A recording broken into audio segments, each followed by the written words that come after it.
सवाल है, शहद की मक्खी कितनी आँखें होती हैं?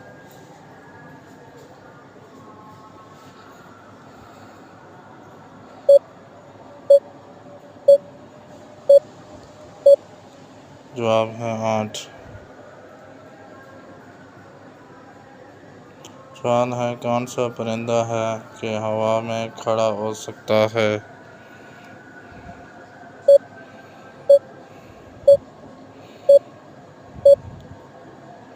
जवाब है शिकरा।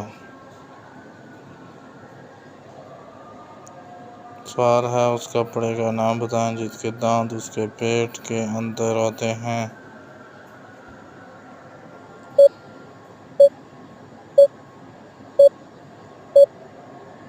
जवाब है केकड़ा। सवाल है, दुनिया के सबसे कदीम कपड़े का नाम क्या है?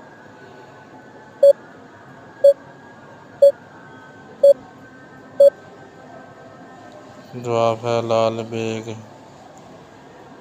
सवाल है, दुनिया में सबसे छोटे परिंदे का नाम बताएं।